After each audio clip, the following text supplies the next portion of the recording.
الحمد لله رب العالمين والصلاة والسلام على حبيبه محمد وآله وصحبه أجمعين. أعوذ بالله من الشيطان الرجيم. بسم الله الرحمن الرحيم. وعن أنس رضي الله تعالى عنه أنه قال رسول الله صلى الله عليه وسلم: من صلى صلاتنا واستقبل قبلتنا وأكل زبيتنا فذلك المسلم الذي له ذمة الله وذمة رسوله فلا تغفر الله في ذمته. رواه البخاري. اور کما قال رسول اللہ صلی اللہ علیہ وسلم. حضرت انس رضی اللہ عنہ سے روایت ہے، رسول اللہ صلی اللہ علیہ وسلم نے فرمایا: جو شخص ہماری طرح نماز پڑھے، ہمارے قبلہ کی طرف متوجہ ہو، ہمارا ذبیحہ کھا لے، بس یہ مسلمان ہے کہ اس کے لیے ذمہ اللہ تعالیٰ کا اور اس کے رسول کا ہے. بس اس کے ذمہ کے بارے میں اللہ تعالیٰ سے خیانت نہ کرو.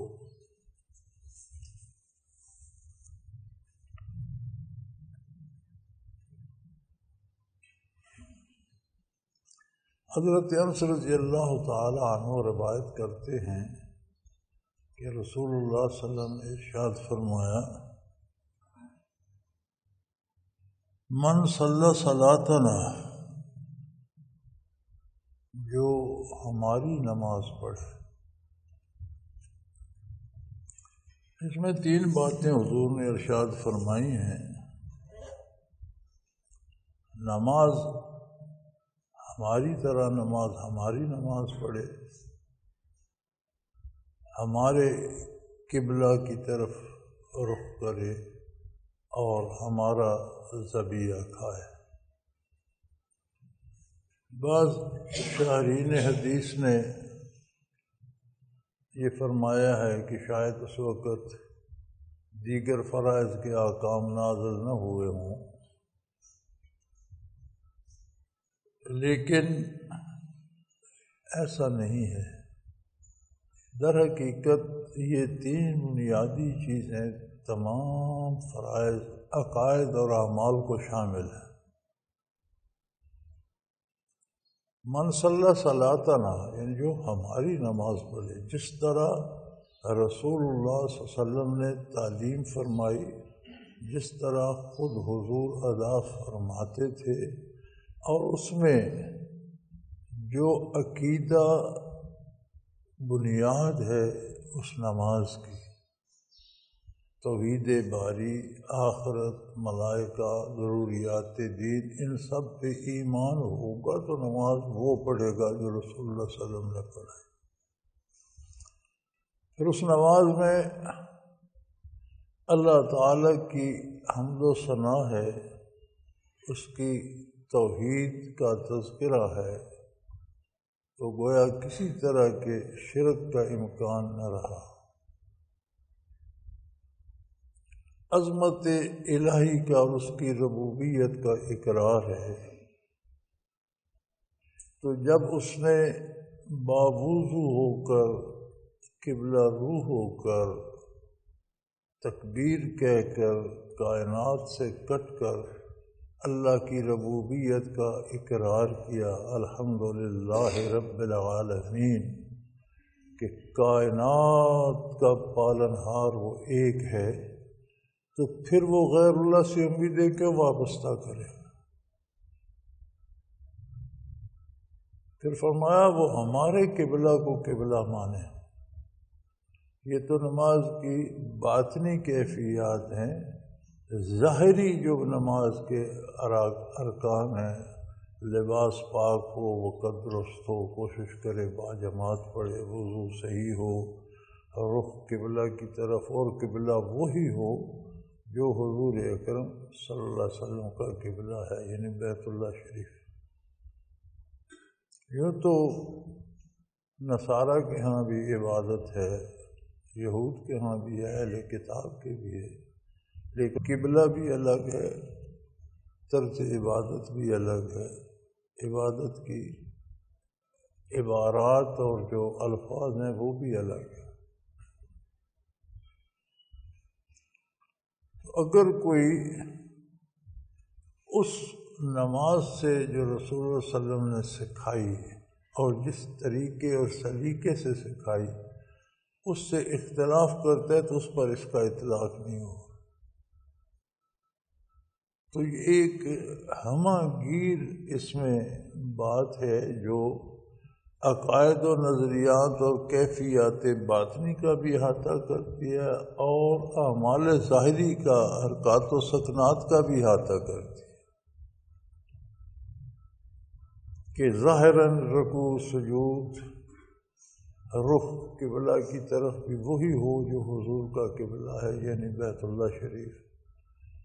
تو جب یہ ساری شرائط پوری کرے، اور دو ہی چیزیں ہیں، اعتقاد اور عمل۔ اعتقاد میں آگے عبادات آتی ہیں، عبادات میں ساری عبادات کی جامع نماز ہے۔ اگر کوئی نماز ہی چھوڑ دیتا ہے تو کسی اور نیکی کی اس سے توقع رکھنا فضول ہے۔ جس نے بنیاد ہی ڈھا دی وہ آگے عمارت کیا تعمیر کرے گا؟ اگر کوئی وہ اچھا کام کرتا بھی ہے تو اس اچھے کام کے پیچھے اس کی کوئی دنیا کی خواہش یا ضرورت ہوگی، اللہ کی رضا نہیں ہوگی۔ بعض لوگ نماز ادا نہیں کرتے لیکن اور کئی اچھے کام کرتے ہیں، بعض کافر بھی بہت اچھے کام کرتے ہیں۔ میں نے امریکہ میں نیو یارک میں یہ دیکھا کہ بڑی بڑی بلند عمارتیں لوگ بناتے ہیں تو اس کا جو سب سے نیچے والا حصہ ہوتا ہے، زمین کھود کر زمین دوز بناتے ہیں، بیسمنٹ، تو اس میں ایک ہال مسجد کے لیے چھوڑ دیتے۔ تو وہاں ہندوستان کے ایک مشہور سکھ فیملی تھی،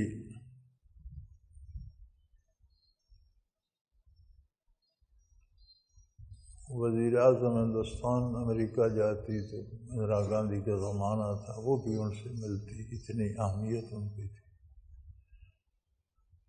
تو ان کی ایک مٹھائی کی دکان اور ہوٹل نما کچھ چیز تھی، باقی انہوں نے بہت سی کرائے پہ دی ہوئی تھی، تو بیسمنٹ میں مسجد تھی۔ تو مجھے بڑی حیرت ہوئی کہ یہ تو سکھ ہیں اور بیسمنٹ میں مسجد کا کیا مطلب؟ تو میں نے پوچھا تو وہ کہنے لگے جی یہ مسجد جو ہے نا بیسمنٹ میں ہو تو عمارت کی حفاظت ہوتی ہے، عمارت محفوظ ہے، یعنی غرض دنیا ہوتی ہے۔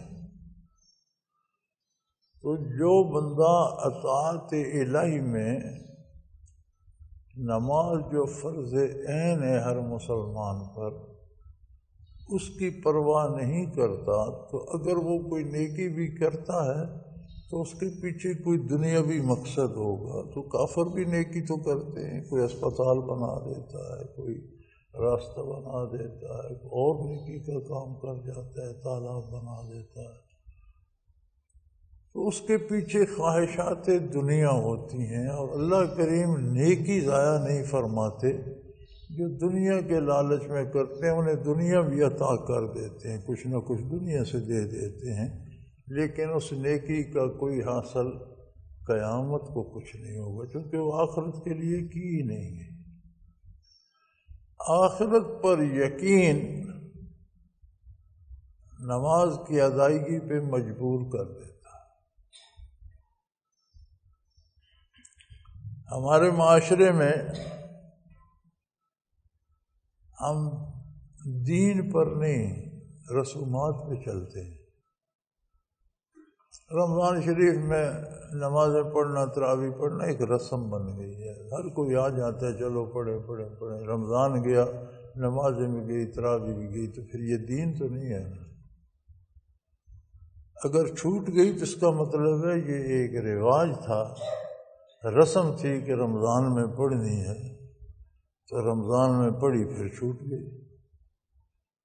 اور حضور فرماتے ہیں من صلی صلاتنا، جو ہماری نماز، اب ہماری سے مراد رسول اللہ صلی اللہ علیہ وسلم کی، صحابہ کرام کی نماز ہے، جو اس خلوص سے، نیت سے، اس اعتقاد، اس عقیدے سے، انہی الفاظ، انہی تکبیرات، انہی حرکات و سکنات، اسی رکوع سجود قیامت آیات کو دہرائے جو حضور اکرم صلی اللہ علیہ وسلم نے تعلیم فرمایا۔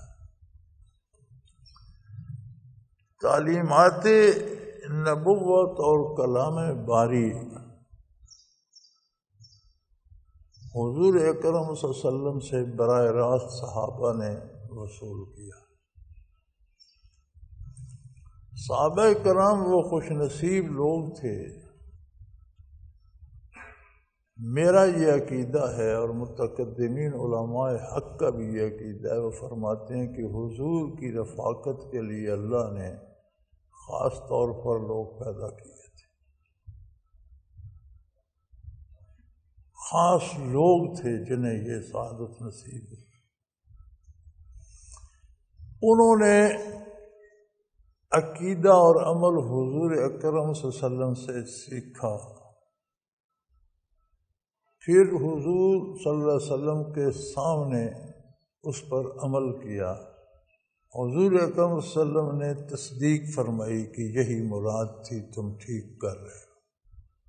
یہی دلیل ہے اسلام کے برحق ہونے کی۔ اب اگر کوئی شخص صحابہ کرام رضوان اللہ علیہم اجمعین کو درمیان سے نکال دینا چاہے تو باقی تو کفار و مشرکین رہ جاتے ہیں جو ساری عمر اپنی بدنصیبی پہ روتے رہے اور حضور کے اکرم صلی اللہ علیہ وسلم کی مخالفت کرتے رہے۔ وہ بتائیں گے کہ حضور نے کیا دین سکھایا، تو گویا دین نابود ہو جاتا ہے۔ اس میں قید یہ ہے صلی صلاتنا، ہماری نماز۔ اب اس میں بدنی طہارت بھی ساری آ گئی، وضو بھی اس طرح کرے جس طرح حضور اکرم صلی اللہ علیہ وسلم نے سکھایا ہے، مسواک سے، ہاتھ منہ دھونے سے، پاؤں دھونے تک، بدن کو پاک کرنے تک، لباس کے پاک ہونے تک، وہ سارا معاملہ بھی اس میں آ گیا۔ آگے بنیاد عقیدہ توحید ہے، ربوبیت باری کا اقرار ہے، پھر اپنا وعدہ ہے ایاک نعبد، اے اللہ ہم صرف تیری ہی عبادت کرتے، تیرے سوا نہ کسی سے کوئی امید رکھتے ہیں، نہ تیرا حکم چھوڑ کر کسی اور کی بات مانیں گے تیرے مقابلے۔ وَإِيَّاكَ نَسْتَعِينُ، ہر طرح کی مدد کے طلبگار بھی تجھ سے ہیں۔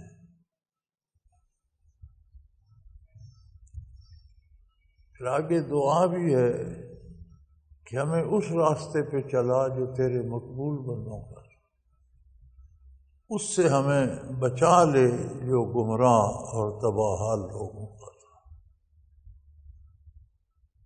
پھر اس میں پھر اللہ کی عبادت کا اقرار ہے کہ میرا جانی مالی بدنی جو میں کرتا ہوں اللہ وہ تیرے لیے۔ تو گویا ساری زندگی کے سارے کردار کا احاطہ ہو گیا۔ پھر بطور تشکر کے صلاۃ و سلام ہے نبی کریم صلی اللہ علیہ وسلم کی خدمت میں کہ یہ ساری نعمت مجھ تک حضور اکرم صلی اللہ علیہ وسلم نے پہنچائی۔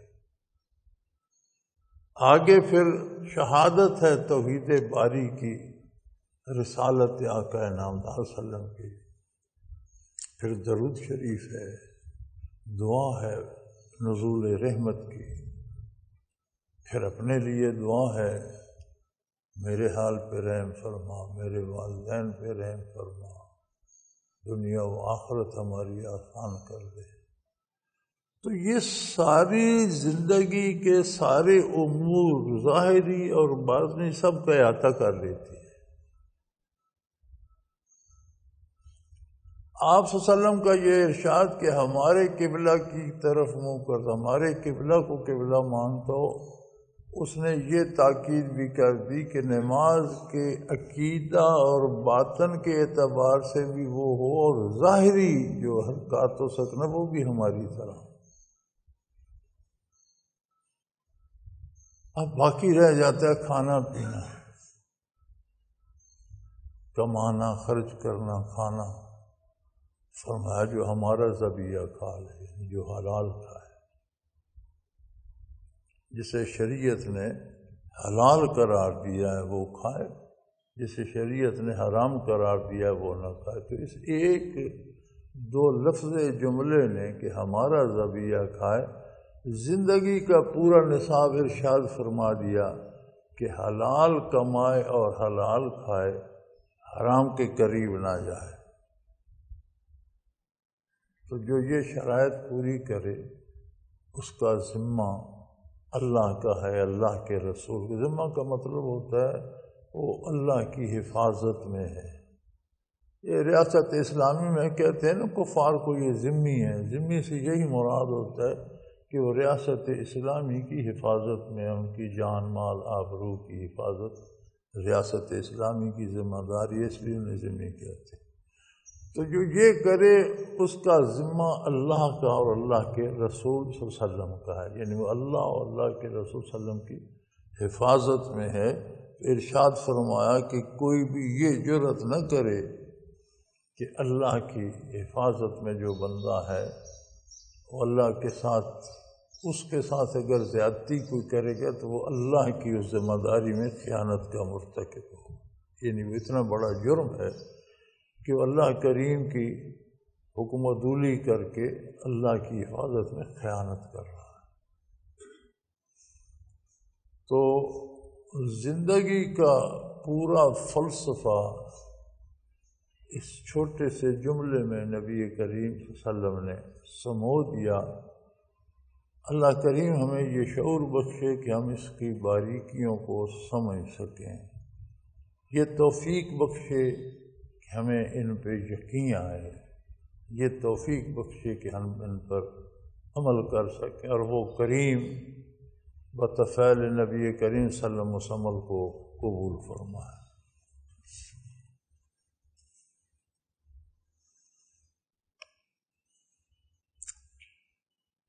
وعن ابی ہریرہ رضی اللہ تعالی عنہ قال اتى اعرابی نبی صلی اللہ علیہ وسلم فقال دلنی علی عمل اذا عملته دخلت الجنہ۔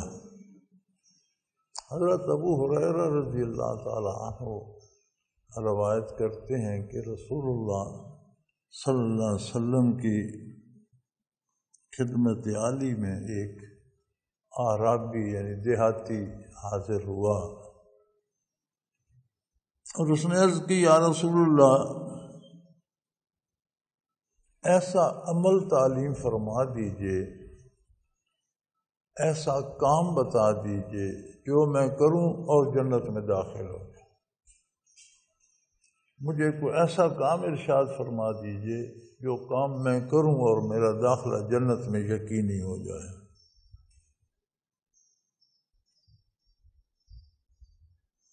قال تعبد اللہ ولا تشرک به شیئا۔ حضور اکرم صلی اللہ علیہ وسلم نے فرمایا کہ اللہ کی عبادت کر اور کسی کو اس میں شریک نہ کر۔ عقیدہ اور عمل دونوں اس میں آ گئے۔ لفظ عبادت جب آتا ہے تو اس کا مطلب ہوتا ہے غیر مشروط اطاعت، اور غیر مشروط اطاعت صرف اللہ کی کر، کسی کو اس میں حصے دار نہ بنا۔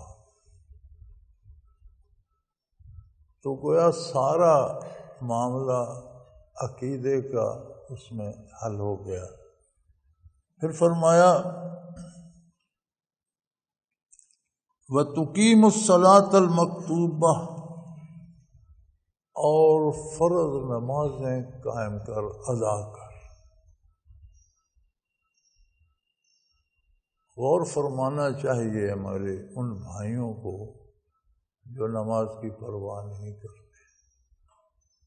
بنیاد ہے اسلام کی۔ نبی کریم صلی اللہ علیہ وسلم کا ایک اور جگہ ارشاد ہے کہ من ترک الصلاۃ متعمدا فقد کفر او کما قال رسول اللہ صلی اللہ علیہ وسلم۔ جس نے جان بوجھ کر نماز چھوڑ دی، بغیر عذر شرعی کے چھوڑ دی، اس نے کافروں جیسا عمل کیا۔ یہ تو کافر کا کام ہے کہ وہ نماز نہیں پڑھتا۔ تو یہ بنیاد ہے اسلام کی، اور کردار کی اصلاح کے لیے از حد ضروری ہے۔ نماز میں تمام حرکات و سکنات کا محور و مرکز آخرت ہوتی ہے۔ دنیا کی نعمتیں دے لیکن آخرت کے ساتھ، یعنی حلال اور جائز دے، حرام اور ناجائز سے بچا تاکہ میری آخرت خراب نہ ہو۔ جب آپ نماز تک کوئی بندہ ادا نہیں کرتا تو گویا اسے آخرت کی فکر نہ رہی، اور دنیا کی فکر تو کافر بھی کرتا ہے، تو گویا اس کا رویہ ایسا ہو گیا جیسا کافروں کا ہوتا ہے۔ تو فرمایا پھر نماز کو پکا کر لے، تو کی مسئلہ قائم کر لے نماز کو، ہر حال میں، ہر جگہ، ہر وقت۔ جب نماز کا وقت ہو، صلاۃ المکتوبہ، آپ نے فرائض کی بات فرمائی، فرض تو کسی حالت میں جانے نہ دے۔ فرض ادا کر دیے جائے نماز ادا ہو جاتی ہے۔ سنت ادا کرنی چاہیے کہ نبی کریم صلی اللہ علیہ وسلم نے عمر بھر اس پر عمل فرمایا ہے، اور وہ ضروری ہے، اور سنت چھوڑ دینے سے نماز تو ہو جاتی ہے، ثواب میں نقصان اور کمی رہ جاتی ہے۔ اگر کوئی بندہ صرف فرض پڑھتا ہے، فجر، ظہر، عصر، مغرب، عشاء کے، اور سنت نہیں پڑھتا، تو اس کی نماز ہو جاتی ہے، وہ بے نمازی نہیں ہے۔ لیکن فرائض ادا ہو گئے، نماز ہو گئی، لیکن سنت چھوڑ دینے سے جو سنت کا اسے ثواب ہونا تھا وہ ضائع ہوتا ہے، اور سنت چھوڑ دینے سے گناہ بھی ہوتا ہے۔ سنت کے بعد نفل ہے،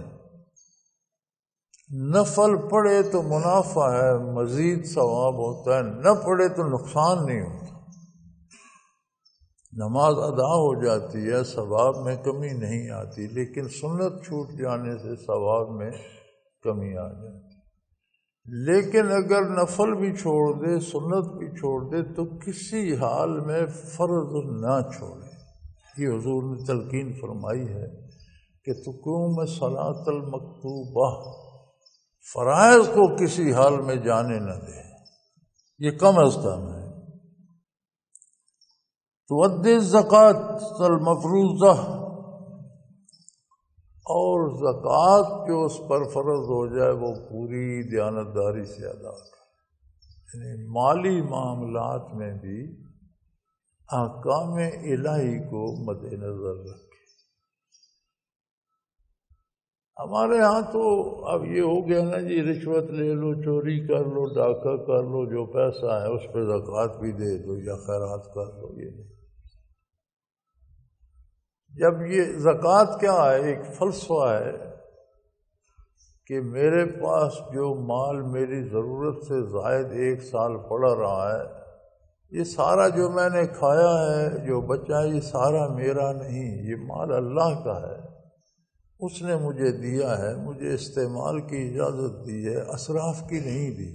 میرا نہیں ہے، میرا تو ہوتا تو میں اسے آگ لگا دیتا، اللہ کا ہے۔ اس نے کہا ضرورت کا کھاؤ، ضائع نہیں کر سکتے۔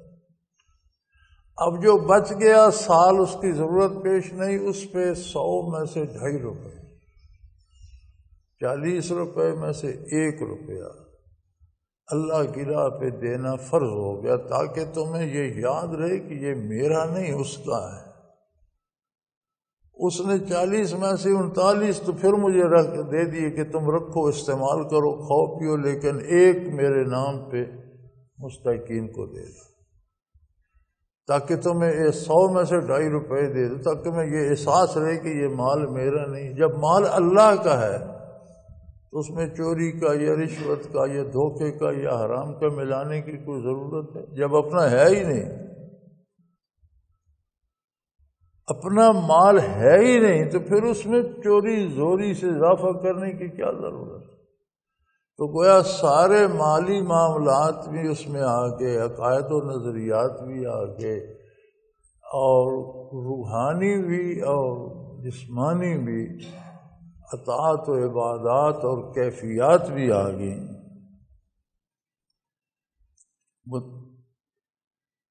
وتصوم رمضان، اور رمضان شریف کے روزے رکھو۔ حضور صلی اللہ علیہ وسلم نے 4 باتیں ارشاد فرمائیں۔ اللہ کی عبادت، اس میں کسی کو شریک نہ کرو، فرض نماز قائم کرو، اس میں کمی نہ آنے دو، فرض زکوٰۃ ادا کرو، اور رمضان کے روزے رکھو۔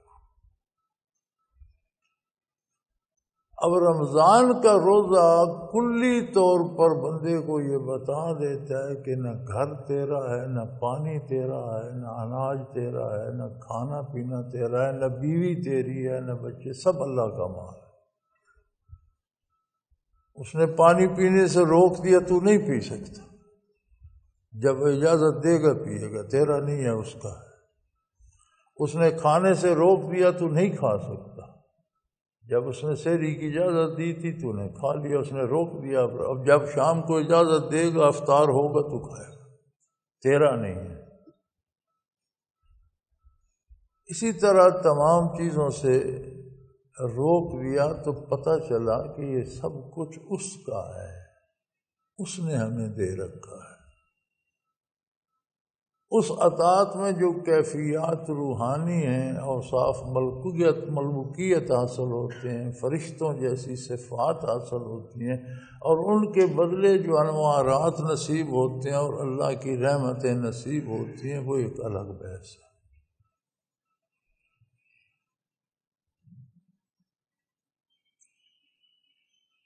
تو فرمایا یہ چیزیں قائم کر لے۔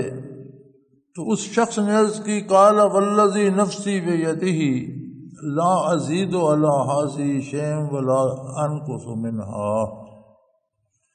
اس نے کہا، اس کی قسم جس کے قبضہ قدرت میں میری جان ہے، میں اس پر کچھ اضافہ بھی نہیں کروں گا اور اس میں کمی بھی نہیں آنے گا۔ جو آپ نے ارشاد فرمایا میں اس پہ جم جاؤں گا، اس میں فالتو نوافل تسبیحات یہ وہ، میں اس پہ کوئی اضافہ نہیں، جو آپ نے فرمایا اس پہ جمع ہوں، لیکن اس میں کمی بھی نہیں آنے دوں گا۔ اس نے جب اللہ کی قسم کھا کر یہ کہا، فلما ولا، تو جب وہ پیٹ پھیر کر چل دیا، قال النبی صلی اللہ علیہ وسلم من سرہ ان ينظر الى رجل من اہل الجنہ فلینظر الى ھذا۔ جب وہ پیٹ پھیر کر چل دیا تو حضور اکرم صلی اللہ علیہ وسلم نے فرمایا کہ جس کی خواہش ہو، جو یہ چاہتا ہو کہ کسی جنتی کو دیکھے، وہ اس شخص کو دیکھے۔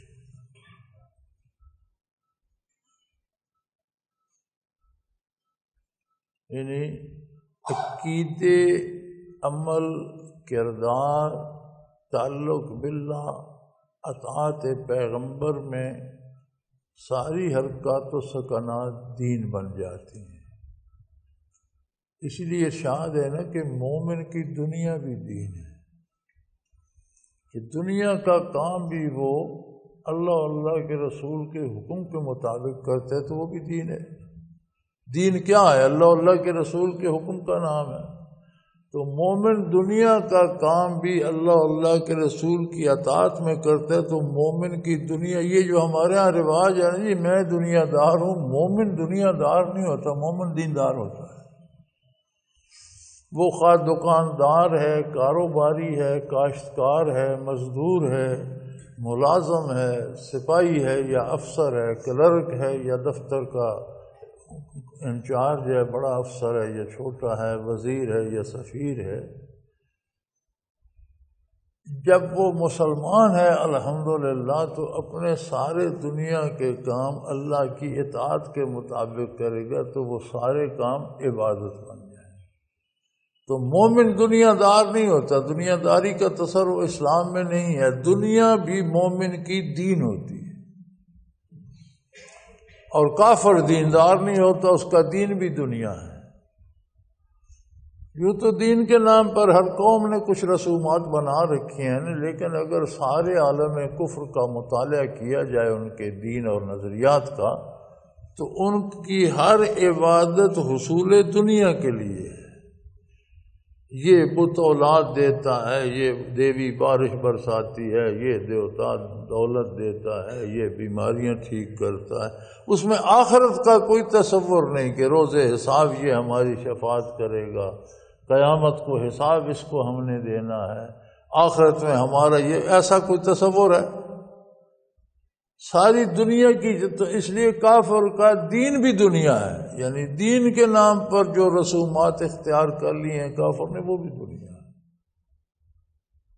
اب حضور اکرم صلی اللہ علیہ وآلہ وسلم نے فرائض تک کی بات کی کہ جنت میں جانے کے لیے فرائض کی پابندی کافی ہے۔ اس سے منع نہیں فرمایا آپ نے کہ کوئی تسبیحات پڑھے، نوافل پڑھے، ذکر اذکار کرے اور دولت سمیٹے، اس سے نہیں روکا، کم از کم فرمایا کہ کم از کم جو ہے وہ فرائض، عقیدے میں بھی صاف ہو، عقیدہ بھی، عبادات بھی صاف ہوں، روزہ بھی رکھے، زکوٰۃ بھی دے، جو فرض ہے نجات کے لیے کافی ہے، وہ جنت چلا جائے گا۔ اب اس پر زیادتی کرتا ہے تو اور درجات پائے گا، سنت ادا کرتا ہے، نوافل پڑھتا ہے، تہجد پڑھتا ہے، اوابین پڑھتا ہے، سارا دن پڑھتا ہے۔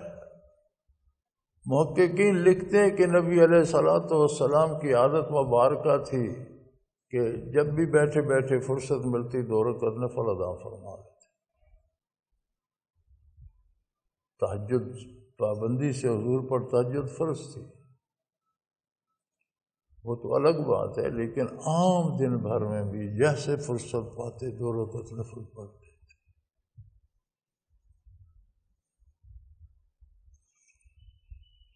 تو اہل اللہ کی، صوفیاء کی بھی عادت رہی ہے کثرت سے نوافل ادا کرتے ہیں، تو اس زیادتی سے حضور اکرم صلی اللہ علیہ وسلم نے منع نہیں فرمایا، کم از کم بتایا۔ اب جو فرائض کا بھی تارک ہے اس کے پاس تو پھر کچھ بھی نہ بچے، چونکہ کم از کم فرائض کی پابندی عقیدے کے ساتھ ضروری ہے، خلوص دل کے ساتھ۔ تو خدا نخواستہ کسی سے فرائض بھی چھوٹ گئے تو باقی بچا کیا؟ اللہ توفیق دے سب کو۔ اور حضور نے بشارت دی کہ اگر کوئی اہل جنت میں سے کسی شخص کو دیکھنا چاہتے تو اس شخص کو دیکھ لو، حالانکہ اس نے وعدہ یہ کیا تھا کہ کم از کم جو یہ فرائض ہیں ان میں کوتاہی نہیں کروں۔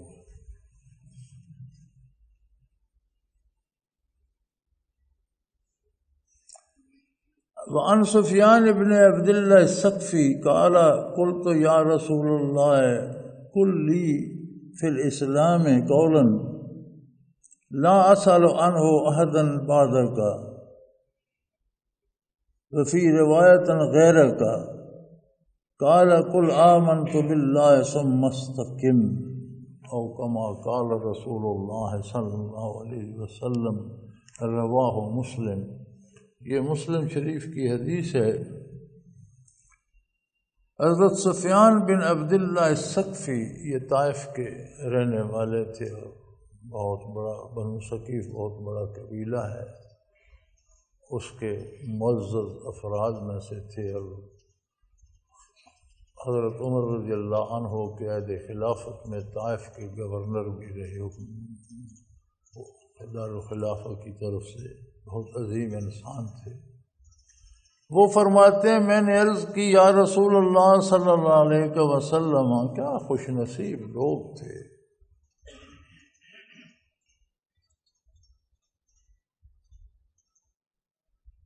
اللہ نے چن چن کے بنائے تھے اسی غرض کے لیے،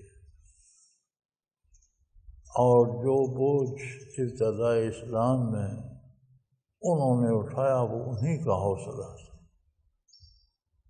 جو قربانیاں انہوں نے دیں وہ انہی کا حوصلہ تھا، اور جو نعمتیں انہیں میسر تھی یہ بھی انہی کا نصیب تھا۔ کیا خوش نصیبی ہے کہ بندہ جائے اور رسول اللہ صلی اللہ علیہ وسلم جلوہ فروز اور جا کر اپنی گزارش پیش کر لے۔ ایک بزرگ سے کسی نے کہا کہ حضرت جنت کی کوئی ایسی نعمت بتائیے کہ دل کر جائے کہ جنت میں جانا چاہیے، بندہ کوشش کرے جنت کے لیے، بندہ نیک ہو جائے، عبادت کرے اور کوشش کرے، کوئی ایسی نعمت بتا دیجئے کہ دل میں تڑپ پیدا ہو جائے کہ وہاں جانا چاہیے۔ تو انہوں نے بڑے آرام سے فرمایا وہاں نبی کریم صلی اللہ علیہ وسلم ہوں گے۔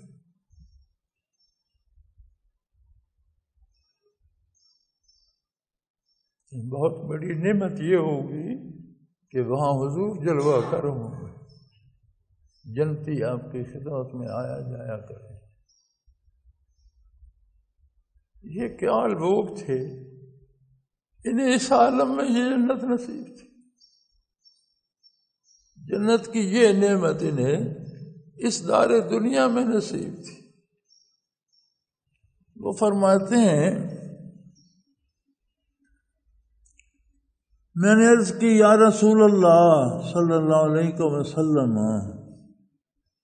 قل لی فی الاسلام قولا لا اسأل عنہ احدا بعدک وفی روایت غیرک، مجھے اسلام میں کوئی ایسی بات بتا دیجئے جس کے بعد مجھے آپ کے بعد کسی دوسرے سے پوچھنے کی ضرورت نہ رہے۔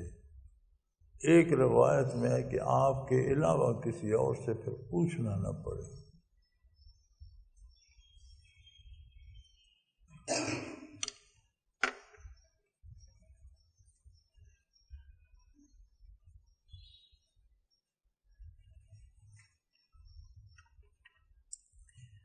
یہ برکت بھی صحابہ کرام رضوان اللہ علیہم اجمعین کے حصے میں آئی کہ انہوں نے اتنے سوال کیے بارگاہ رسالت میں کہ پھر ان کے بعد سے قیامت تک کوئی ایسا سوال نہیں آیا جس کا جواب انہوں نے لے کے نہ رکھا۔ اب 15ویں صدی جا رہی ہے، 1500 سال میں تو ابھی تک تو کوئی ایسا سوال نہیں آیا جس کا جواب مل نہ جائے۔ کیا عجیب لوگ تھے اور کیا رحمت الہی تھی ان پر۔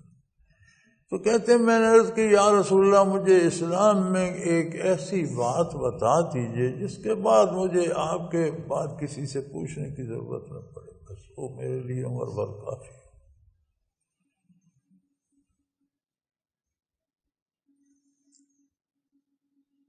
فرمایا قال قل آمنت باللہ ثم استقم، آپ صلی اللہ علیہ وسلم نے فرمایا کہو میں اللہ پر ایمان لایا اور پھر اس پر جم جاؤ۔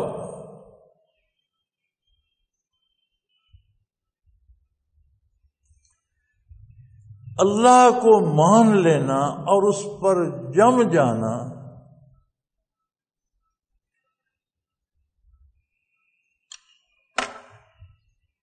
کسی بزرگ سے کسی نے عرض کی کہ حضرت دعا فرمائیے، ایسا دور آ گیا ہے کہ ہر بندہ پریشان ہے، دنیا سے سکون اٹھ گیا ہے، ہر گھر میں پریشانی ہے، بیویاں پریشان ہیں، میاں پریشان ہیں، اولاد پریشان ہے، کوئی خوش نہیں ہے، جس سے پوچھو وہ چھاجوں روتا ہے، ہر بندہ دکھی ہے، لوگوں کی زندگی سے سکون اٹھ گیا ہے۔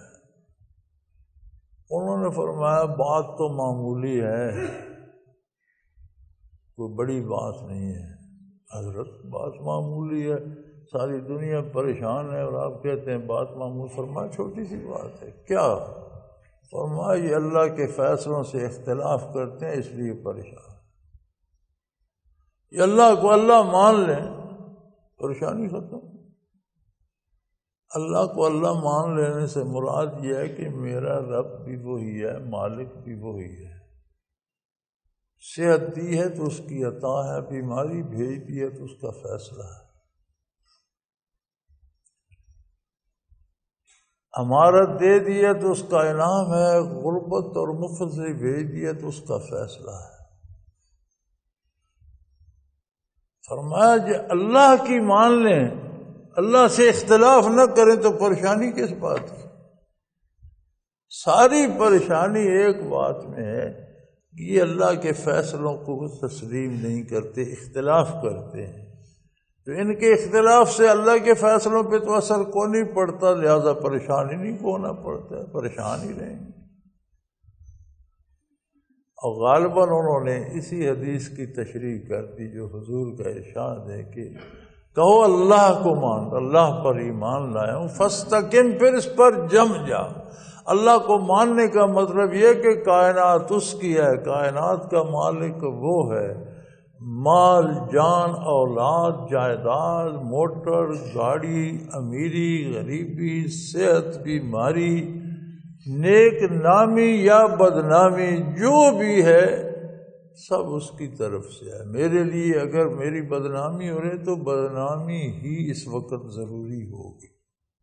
اگر میں بیمار ہوں تو اس وقت میرا بیمار ہونا ہی میرے لیے بہتر ہوگا. اگر صحت مند ہوں تو اسی کا انعام ہے، اس وقت صحت مند ہونا بہتر. اگر مقروض ہو گیا ہوں تو اس وقت میرا مقروض ہونا ہی بہتر ہوگا. اور اگر ادا ہو گیا، دولت آ گئی تو اس وقت دولت. یہ سب اللہ کی طرف سے سمجھ لے اور درمیان میں اپنی رائے چھوڑ دے تو پھر کس بات کی پریشانی؟ تو فرمایا کرنے کا کام یہ ہے کہ اللہ کو اللہ مان لو. اس کا اللہ ماننے کا مطلب یہ ہے کہ ہر کام میں اس کی اطاعت کرو، ہر بات میں اس کی عظمت کا اقرار کرو، کہیں اس کے فیصلوں سے اختلاف کی جرات نہ کرو، ایسا سوچو بھی نہیں. تو جو یہ کر لے اس کے لیے کوئی پریشانی باقی رہتی ہے؟ کچھ بھی پریشانی کی بات ہی کوئی نہیں. سب درست ہے، یہی ٹھیک ہوگا. حضرت مرزا مظہر جان جانان رحمۃ اللہ تعالی علیہ شہید، بہت نازک مزاج تھے، بہت نازک مزاج تھے. بہادر شاہ ظفر آپ کی زیارت کو گیا تو خانقاہ میں جلوہ افروز تھے، مٹی کا گھڑا پڑا تھا، اوپر پیالہ پڑا تھا. تو بادشاہ کو پیاس محسوس ہوئی. وہاں تو کوئی ایسی بادشاہت والی بات نہیں تھی. بادشاہ نے اٹھ کر گھڑے سے خود پانی پیا، پیالہ بھر کے پانی پیا اور پیالہ گھڑے پہ رکھا، تھوڑا سا ٹیڑھا رکھا. انہیں بڑا ناگوار گزرا. انہوں نے کہا یار بہادر شاہ تم بادشاہی خاک کرو گے، گھڑے پر پیالہ تو سیدھا رکھ نہیں سکتے، تو بادشاہی کیا کرو گے؟ اتنا ان سے برداشت نہ ہو. ایک مرید تھا، وہ سال میں 2 دفعہ حاضر ہوتا، دور رہتا ہوگا تو کہیں دور سے آتا، 6 مہینے بعد ضرور حاضری دیتا، 2-4 دن رہتا چلا جاتا.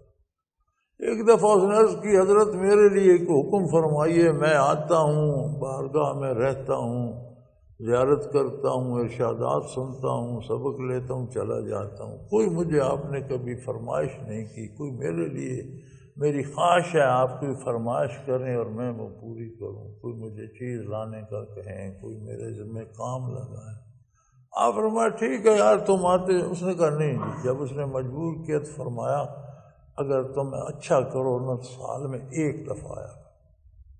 اس نے کہا حضرت میں پہلے بڑی مشکل سے 2 دفعہ آتا ہوں، تو آپ نے اس میں سے میرا تو میرا آپ نے پابندی لگا کر سال کا فاصلہ کر دیا.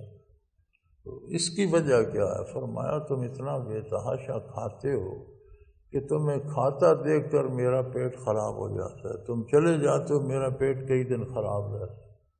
تو تم سال میں ایک دفعہ ہوگے تو میں ایک دفعہ بیمار ہوں گا، تم مجھے سال میں 2 دفعہ کیا۔ کھاتا دوسرا تھا، بیمار آپ ہو جاتے۔ اسے دیکھ نزاکت طبع دیکھی۔ ان کی اہلیہ محترمہ بڑی سخت مزاج تھی اور بڑا شور کرتی اور بے دریغ گالیاں بھی دیتی۔ تو کوئی قابلی پٹھان مرید آیا ہوا تھا، اسے کوئی چیز لینے، مردانے میں بیٹھے تھے، زنانے میں بھیجا، جاؤ گھر سے فلاں چیز لے آؤ۔ اس نے دروازہ کھٹکھٹایا، اندر سے پوچھا گیا کون ہے؟ میں فلاں ہوں، حضرت نے فلاں چیز منگوائی۔ اس نے کہا تیری ایسی تیسی، تیرے حضرت کی بھی ایسی تیسی، دم تو لینے نہیں دیتے ہو، بیٹھنے دیتے، یہاں نکمے بیٹھے ہیں، تمہاری فرمائشیں پوری کرتے نہیں۔ یہ شور ہوا۔ اب وہ قابلی تھا، جب اس نے حضرت کو بھی سلواتیں سنائیں تو وہی بھڑک گیا، زبان کاٹ ڈالوں گا خو۔ حضرت نے سنا، فرمایا بھاگو، اسے پکڑ کر لے آؤ، آگے سے زبان نہ چلائے، اسے لے آئے۔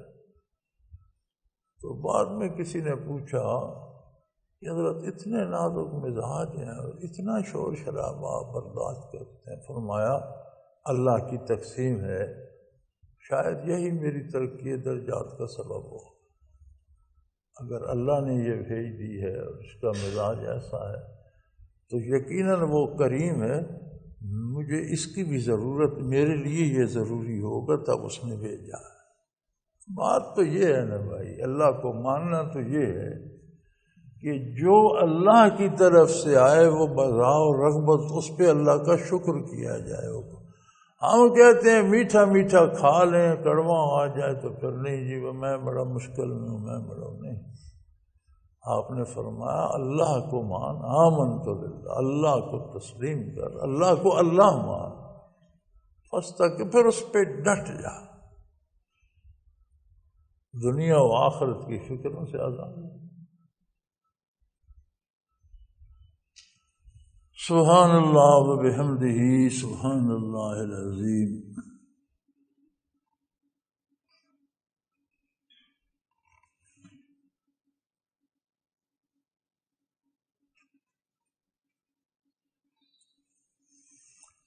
وعن طلحة بن عبید رضی اللہ تعالی عنہما عبید اللہ قال جاء رجل الى رسول اللہ صلی اللہ علیہ وسلم من اہل نجد تأثر الراس نسمع مدی صوته ولا نفقه ما يقول۔ حضرت طلحہ بن عبید اللہ رضی اللہ عنہ فرماتے ہیں رسول اللہ صلی اللہ علیہ وسلم کے پاس ایک شخص آیا نجد میں سے، اہل نجد میں سے، اس کے بال پریشان تھے اور بھنبھناہٹ سی انداز میں وہ بات کر رہا تھا، ہمیں وہ بھنبھناہٹ سنائی دیتی تھی، اس کے الفاظ سمجھ نہیں آتے تھے۔ حتیٰ دنا من رسول اللہ صلی اللہ علیہ وسلم، حتیٰ کہ وہ حضور اکرم صلی اللہ علیہ وسلم کے قریب ہو گیا۔ وَهُوَ يَسْأَلُ عَنِ الْإِسْلَامِ، اور اس نے اسلام کے بارے بارگاہ رسالت پناہی میں سوال عرض کیا۔ فقال رسول اللہ علیہ وسلم خمس صلاۃ فی الیوم واللیلہ۔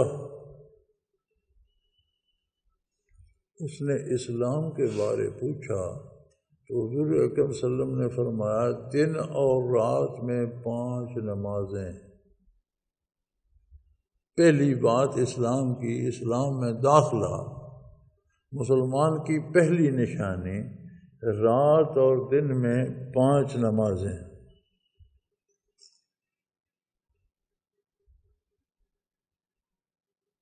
فقال هل علی غیرہ، اس نے کہا اس کے سوا بھی مجھ پر ہے، ان 5 کے علاوہ بھی کچھ ہے۔ 5 نمازوں سے مراد 5 فرض نمازیں تھیں، تو اس نے کہا اس کے علاوہ بھی کچھ ہے مجھ پر۔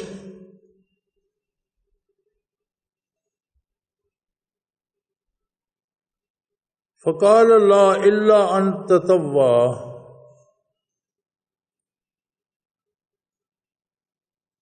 حضور اکرم صلی اللہ علیہ وسلم نے فرمایا کہ اس کے علاوہ فرض تجھ پہ کچھ نہیں، اپنی طرف سے تو زیادتی کرنا چاہے، سنتیں پڑھتا ہے، نوافل ادا کرتا ہے، تو وہ تو اپنے لیے محنت کر رہا ہے، اس سے روکا نہیں جاتا، لیکن کم از کم رات اور دن میں فرض نمازیں یہ بنیاد ہے اسلام کی، گویا انہیں چھوڑ دینا اسلام کو چھوڑ دینے کے مترادف ہے۔ پہلی بات، بنیادی بات، رات اور دن میں 5 نمازیں، اور اس پر تو زیادتی کرتا ہے تو وہ تیری نوافل ہیں، تیری ہمت ہے، تو سنتیں ادا کرتا ہے، پھر تو ساری رات نوافل پڑھتا ہے، تو تیری ہمت ہے جتنا کما سکتا ہے، لیکن یہ مجبوری ہے، اس کے بغیر مسلمان کی شناخت نہیں ہے، اسلام کی بنیاد ہے۔ وقال رسول اللہ صلی اللہ علیہ وسلم صیام شہر رمضان، اور نماز کے بعد دوسری شناخت ہے رمضان شریف کے مہینے کے روزے بغیر عذر شرعی کے چھوڑے نہیں جا سکتے۔ کوئی بیمار ہے، مسافر ہے، قضا کر سکتا ہے، بیمار ہے قضا کر سکتا ہے، کوئی ایسا بیمار ہے پیر فرتوت ہے، اس کے واپس صحت مند ہونے کی امید نہیں ہے، تو وہ فدیہ دے سکتا ہے۔ وہ ہر صورت ادا کرنے ہیں، خواہ فدیے کی صورت میں، خواہ قضا کی صورت میں، اور قضا سے بھی قرآن کریم مشورہ دیتا ہے، جہاں قضا کی اور فدیے کی اجازت وہاں فرماتے ہیں ان تصوموا خیر لکم، اگر تم سفر میں یا بیماری میں روزہ رکھنے کی اہلیت رکھتے ہو تو روزہ رکھنا بہرحال بہتر ہے، کیونکہ رمضان کی قضا پھر رمضان میں نہیں ہوتی، غیر رمضان میں ہوتی ہے۔ رمضان جب آتا ہے تو اس کے اپنے روزے فرض ہو جاتے ہیں، تو رمضان میں روزہ رکھنے کا اپنا ثواب ہے، اپنا درجات ہیں، اپنا مزہ ہے، اپنی روحانی کیفیات ہیں۔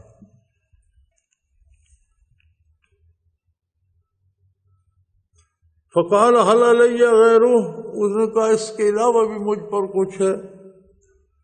قال لا الا ان تطوع، حضور صلی اللہ علیہ وسلم نے فرمایا نہیں، ہاں اگر تو نفلی روزے رکھنا چاہتا ہے تو وہ تیری مرضی، اس سے منع نہیں ہے۔ اگر تو نفلی زیادتی کرنا چاہتا ہے تو وہ تیری مرضی۔